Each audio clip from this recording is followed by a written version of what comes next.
Ivanka Trump, advisor to the President of the United States of America, to kindly address the gathering.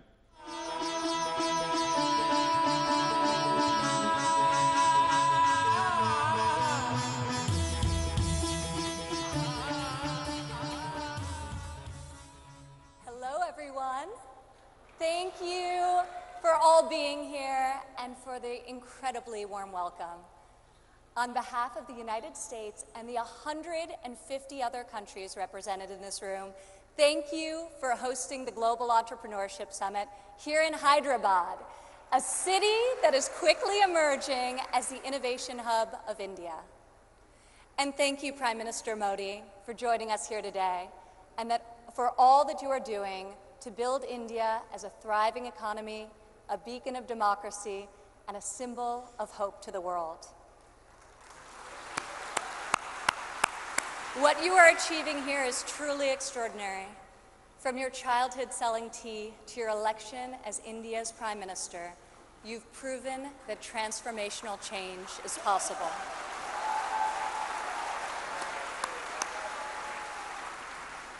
And now you are bringing that promise to hundreds of millions of people across your country. Thank you. To the people of India, I want to congratulate you as you celebrate the 70th anniversary of your independence. You are celebrating it as the world's largest democracies and one of the fastest growing economies on earth.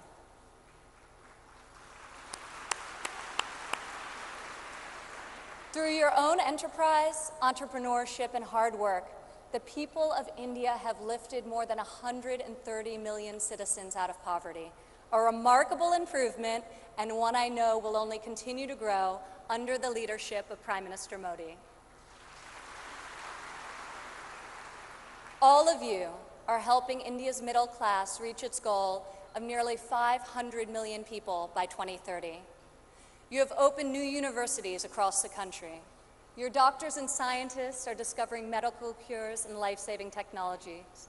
Your engineers and your architects have built modern wonders that grace your skies. And Indian spacecraft have traveled to the moon and to Mars. The people of India inspire us all.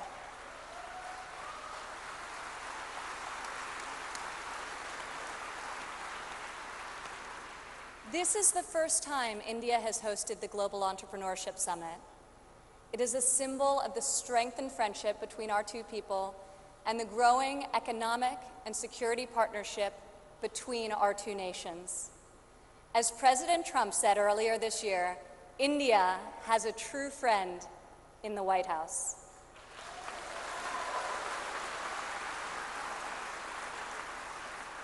I would like to thank the State Department for co-hosting this incredible gathering. I would also like to thank Governor Narendra and all elected Indian officials who are here with us tonight for welcoming us to your beautiful country. Thank you. It's incredible to be in this ancient city brimming with transformative technology. Now, you're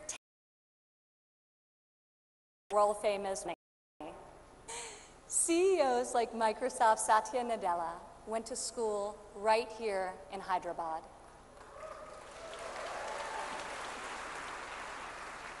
Just a few kilometers away, T-Hub's brand new facility is set to open next year and will become the largest incubator in Asia.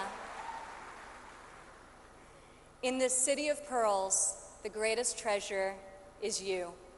The dreamers, the innovators, entrepreneurs, and leaders who never give up, never abandon your aspirations, and always strive for a better tomorrow.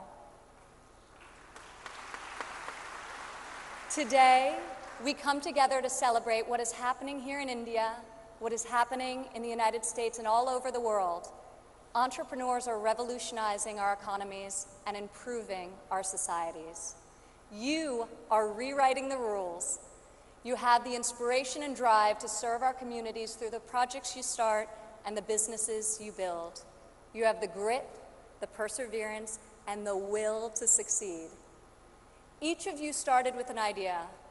You've worked long days and nights to code the next robot, create the next app, find the next cure, and discover the next breakthrough to improve the lives of millions of people.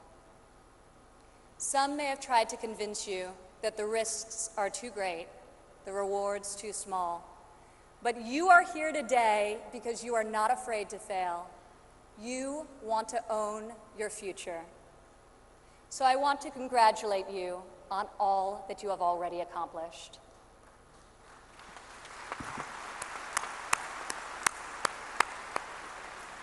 And I especially want to congratulate the women entrepreneurs here with us today.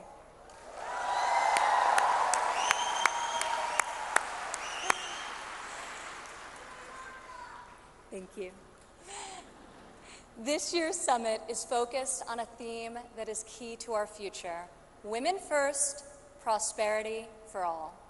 I'm proud to say that for the first year, women make up the majority of the 1,500 entrepreneurs selected to attend this summit. I see all of you out there. Only when women are empowered to thrive will our families, our economies, and our societies reach their fullest potential. As a former entrepreneur, employer, and executive in a male-dominated industry, I've seen firsthand that all too often, women must do more than their male counterparts to prove themselves at work, while also disproportionately caring for their families at home. After my father's election, I saw an opportunity to leave my businesses for the privilege of serving our country and empowering all Americans to succeed. Our administration is advancing policies that enable women to pursue their careers and care for their families, policies that improve workforce development and skills training, and policies that lift government barriers and fuel entrepreneurship so that Americans can turn their dreams into their incredible legacies. In the last decade, women have made remarkable strides in starting new businesses. Globally, between 2014 and 2016, entrepreneurship activity amongst women has increased by 10%. In the United States, within the last decade, the number of women-owned firms has grown by 45%. Even more promising, minority women have started nearly 8 in 10 new woman-owned businesses.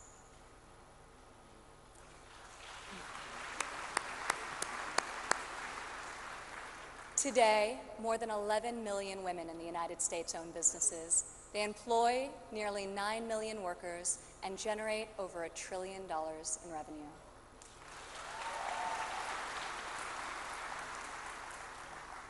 Many women become entrepreneurs and job creators out of necessity.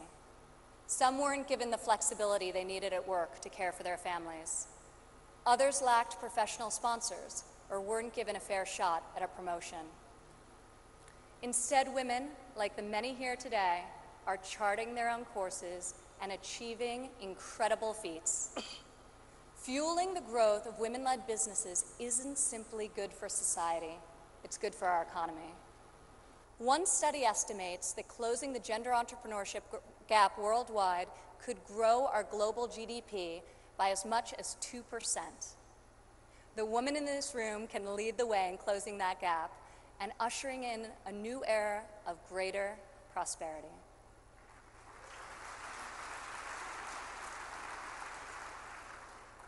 Yet despite the soaring rate of female entrepreneurs, women still face steep obstacles to starting, owning, and growing their businesses. We must ensure women entrepreneurs have access to capital, access to networks and mentors, and access to equitable laws. In developing countries, 70% of women-owned small and medium-sized businesses are denied access to capital.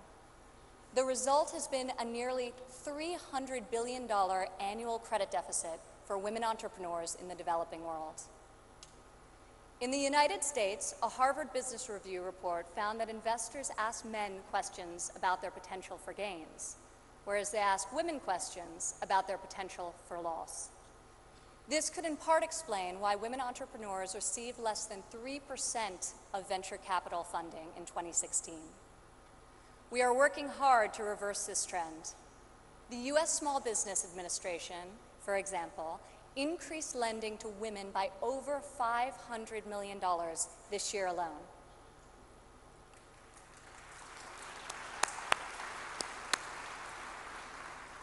When it comes to networks and mentorship, roughly half of women in the United States say they have difficulty finding a mentor. Yet mentorship is critical to success, as each of you knows. Entrepreneurs need professional guidance to help them start and grow their business. In the United States, we are fostering mentorship through programs such as SCORE, a nationwide initiative where successful men and women coach those who want to become their own CEOs. And when it comes to equitable laws, while many developed and developing countries have made tremendous strides, there is still much work to be done. In some countries, women are not allowed to own property, travel freely, or work without the consent of their husbands. In even more countries, the cultural and family pressure is so great that women do not feel the freedom to work outside of the home. Our administration is striving to promote greater opportunity for women around the world, both through our domestic reforms and our international initiatives. This summer at the G20 conference, the United States was a founding member of a bold new initiative with the World Bank, the Women Entrepreneur Finance Initiative, also known as WEFI.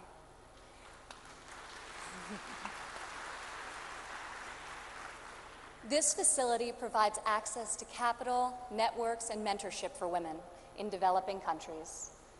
WEFI is the first facility to support women entrepreneurs at this scale, and we anticipate it will be able to leverage in excess of $1 billion in public and private financing. This facility also seeks to address the legal and regulatory barriers that limit opportunities for women entrepreneurs. In the last decade, USAID has promoted women's entrepreneurship through a number of programs, including providing microfinance loans to women in Afghanistan and bringing internet access to women in Nigeria and Kenya. USAID Administrator Mark Green is here with us today. Where are you, Mark? Thank you, Mark. I want to thank Mark and the entire U.S. delegation for their tireless work to improve the lives of millions, both domestically and abroad.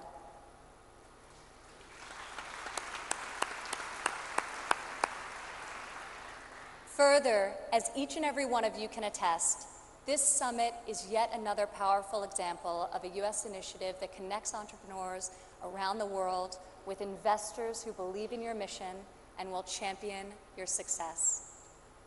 I want to thank the U.S. business leaders who have traveled all the way to Hyderabad for this inspiring event.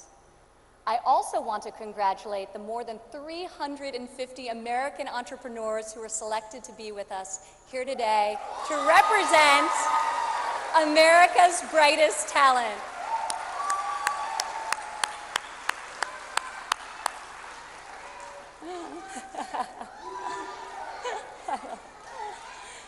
I think I found your section. Thank you. At home, our administration is committed to empowering women entrepreneurs through domestic reforms. In the past 11 months, we have expanded apprenticeship programs and prioritized STEM education to ensure that women and men have more opportunities to master the skills that drive progress in the 21st century. We have dramatically reduced job-crushing regulations, which disproportionately hurt entrepreneurs and small business owners. And we are laser-focused on passing long-overdue tax cuts. This will provide much-needed relief to working families and to businesses of all sizes.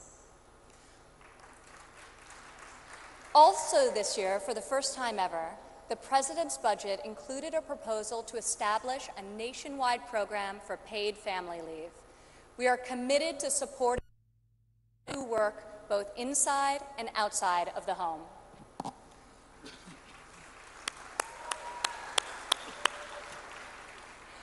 When women work, it creates a unique multiplier effect.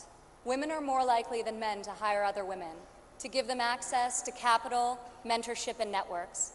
Women are also more likely to reinvest their income back into their families and their communities. Here in India, I want to applaud Prime Minister Modi for his firm belief that the progress of humanity is incomplete without the empowerment of women.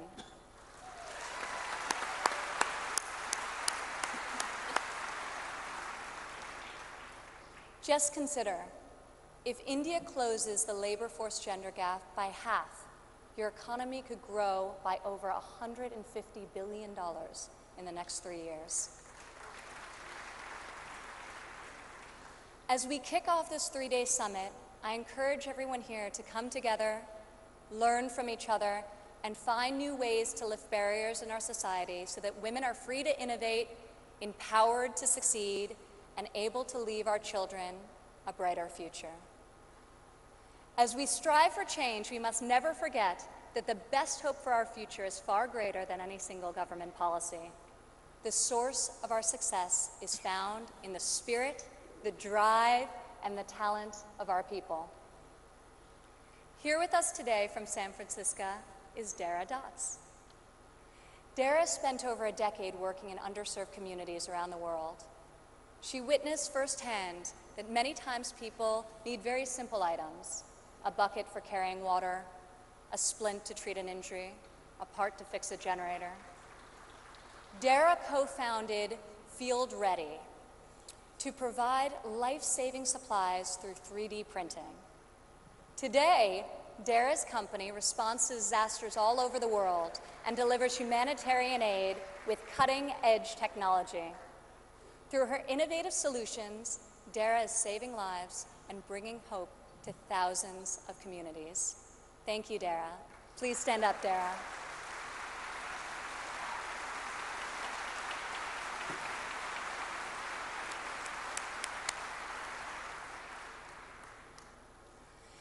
Rajlakshmi Bhartakar joins us from Bangalore, India. When her son began having seizures at a young age, she decided to create her own solution to better monitor his health. Stand up.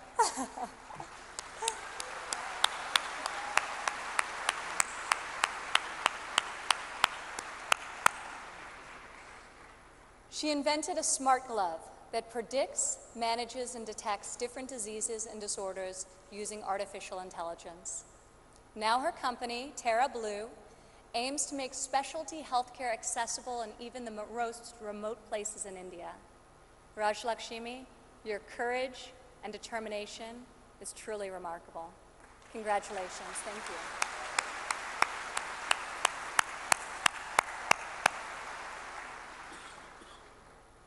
Also here with us today is Rayan Karmalova from Azerbaijan. Rayan, please stand up.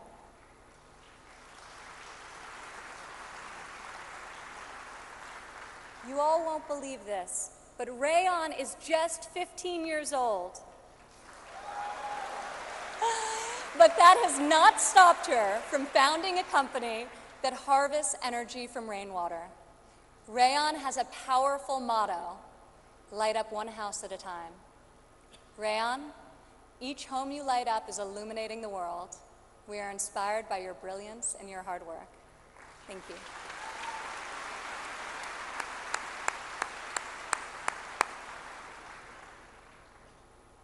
These women represent the vision, the ambition, the grit of every entrepreneur here today. You are saving lives, creating jobs, and bringing hope to our communities. You are transforming our societies one business and one customer at a time. You prove to the world that we have the power to rise above the challenges of our day and to pioneer new pathways forward, and to leave our mark on this moment in history. Just think about how much better the world would be if all of us, men and women, are empowered to dream big, aim high, and work together towards a more just and prosperous future. A future where mothers and fathers can work hard to build a better life for their families, where boys and girls can go to school, discover their talents, and pursue their ambitions, and where people of all nations can live and work together in dignity and in peace.